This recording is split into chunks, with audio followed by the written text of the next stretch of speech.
Okay, this video is for Extended Algebra 2 and it's Chapter 4, Section 2, Operations with Polynomial Functions. In this video, I'm just going to go over the adding and subtracting.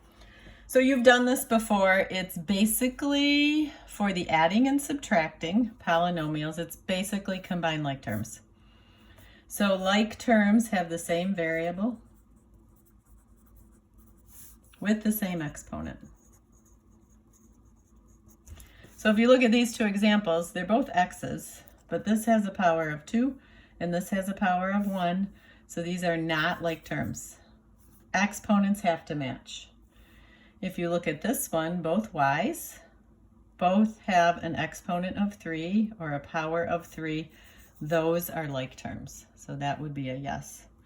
When adding or subtracting monomials, so we're going to take these guys, put them in a line and add them and subtract them like we have here.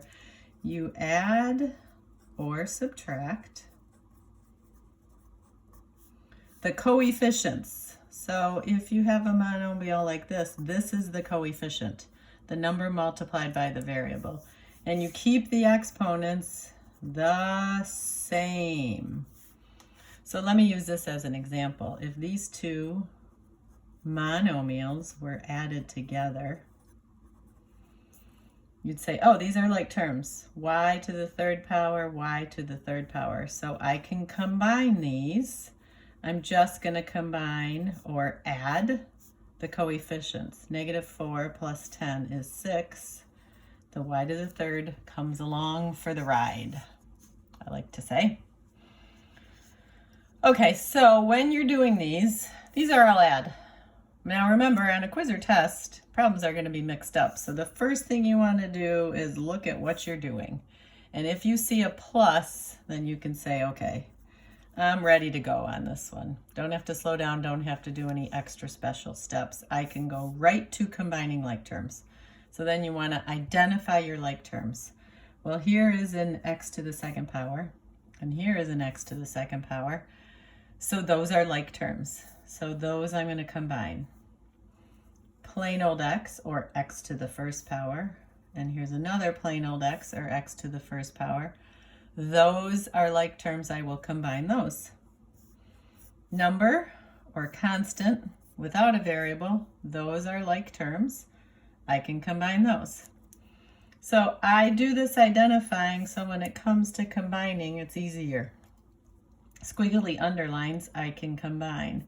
So -4 plus -1 is going to be -5. X squared comes along for the ride. -6 and +7, 1 positive, 1 negative. I subtract, I get 1. I have more positives than negatives, so my answer will be positive 1x. Remember, you can write that without the 1. 18 plus 6 is going to be 26. Now notice this also said, make sure your answer is in standard form.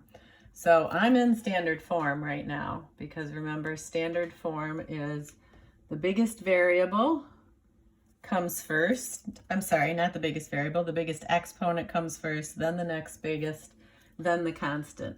So make sure you're in standard form or you'll lose points on a test or quiz there. All right, the next one is add also. Actually, all these are add, but remember when you're doing these problems mixed up, you're going to want to check that first. So if it's add, then you can say, oh, okay, I like these, I'm good to go, I just have to combine like terms. Now when I look here, I have an x to the third, and I'm not seeing another x to the third, so nothing to combine with that. Plain old x, not seeing another one of those. X squared, not seeing another one of those. 10, not seeing another one of those. So it looks like, oh, maybe I'm done. I don't have anything to do with this one because there's nothing to combine. But be careful, it is not currently in standard form. So you want to rewrite this in standard form. So your x to the third has to come first, your 4x squared next, your plain old x, and then your constant. That's in standard form. So that one is done. This one is done. I am going to let you try this one. And I would say pause the video right now and try that one and then come back and check. So if you tried this one on your own, you should have gotten 5x to the third plus 6x squared minus 27x minus 3. This one let's do together. Looks kind of long and ugly, and I want to show you just another method. So this method of boxes and circles and underlines is a good one, but I thought I would show you another method where we put what we're adding on over top each other. I'll show you what it looks like. So I'm going to take this first one, 9x to the fifth, and as I'm copying this, I want to make sure if I start with an x to the fifth, I want to make sure I have an x to the fourth. I do. I have an x to the third. Ooh, I don't have an x to the second power, so I'm going to put a 0 in there to hold that place. And then I have an 8x, and then I have a constant. So 5, 4, 3. This is my placeholder for the second power, 1 constant. Now I'm going to write these right underneath the exponent that matches them. So this 2x to the fourth, I'm going to put right here. Minus 3x to the third. Minus 4x squared, this is my placeholder for x squared. There's no, oh, there's a plain old x, minus 10x. There's no number or constant on this one, so I'm just going to put a plus 0. Now let's just add down the column. So here I have nothing, so this is just going to be 9x to the fifth.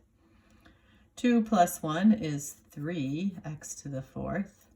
Negative plus a negative. Bigger negative. I borrow $3, I borrow $1 more. I still am negative, I still owe you, but I owe you $4. X to the third comes along for the ride. Negative 4x plus 0 is negative 4x. Oop, that should be squared. 1 positive, 1 negative, subtract. 10 minus 8 is 2. More negatives, so my answer is negative. Bring the x along, and negative 7. Let's check, are we in standard form? 9x to the fifth plus 3x4 minus 4x to the third minus 4x squared minus 2x. Yep, we are good. If you use this method, you're going to be in standard form because when we write them up here, we put them in standard form. So that's adding, just combine like terms. Now subtracting, I have right in your notes, hint, slow down and distribute the negative, then combine like terms. So for these, look ahead, always be looking ahead and saying, oh, okay, this is a subtraction, I'm going to have an extra step. The extra step is simply what we call distributing the negative, which means I'm multiplying everything after the subtraction by a negative 1. In front, nothing changes. Don't go changing any signs in front of the subtraction. These just copy. And now think negative 1 times positive 1 is going to be negative x squared. Negative 1 times positive 2 is going to be negative 2x. Negative 1 times negative 5 is positive 5. Now combine like terms. So x squareds go together, x's go together, constants go together. So I'm going to get 5 minus 1 is 4, so I'm going to have 4x squared. Negative plus a negative, bigger negative, minus 10x. 12 plus 5, both positive, 17. Okay, now you'll notice when you multiply by a negative 1, all that does is change all these signs. This was positive. When we distributed the negative, it became negative. Positive 2 became negative. Negative 5 became positive. So all these signs switch. So here's a little bit of a shortcut. Yeah, I'll do it on this one.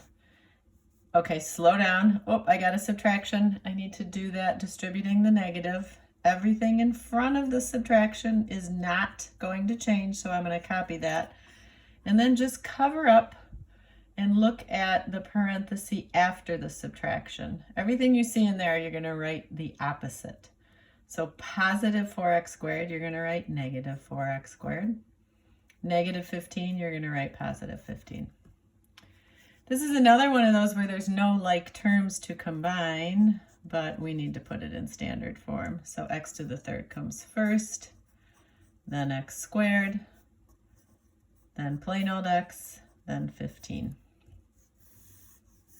Okay, I want you to try this one. Distribute the negative. Pause the video, try it, come back and check your answer. So the answer that you should have gotten for this one is 7x squared minus 36x plus 111. Okay, let's do this big, long, ugly one. Everything in front of the subtraction is just copy. Do not change a thing, do not change a sign, just copy. Everything in the parentheses after the subtraction, we're going to rewrite with the opposite sign. Negative 11x to the fourth is going to become positive 11x to the fourth. Positive 5x squared is going to become negative 5x squared. Negative 7x, positive 7x. Positive 13, negative 13. Just switching the signs. Now let's combine like terms on this one. So I have an x to the fourth. Here's an x to the third, but there isn't another one. I put a little arrow on that so I don't lose track of it. X squared. Oh, here's another x squared. So the circles go together, the squiggly underlines go together. This does not have anything to combine with, but I don't want to forget about it. So arrows still are there. X and x. Squares go together. Notice when I identify like terms, I take the sign in front of them. And then last, plain old numbers. Okay, so negative 11 plus positive 11 is 0. So what I really get here is 0x to the fourth. Well, 0 times anything is 0. So I have no x to the fourths. So those are gone. Next is x to the third. Still part of the problem, don't forget about it. Nothing to combine it with, so just copy it. X squareds go together, both negatives, negative plus a negative, bigger negative. 10 plus 7, 17, x comes along for the ride. Negative plus a negative, bigger negative, negative 15. Already in standard form, 3, 2, 1 constant, so that is done. All right, so that is it for adding and subtracting. Next video will be multiplying.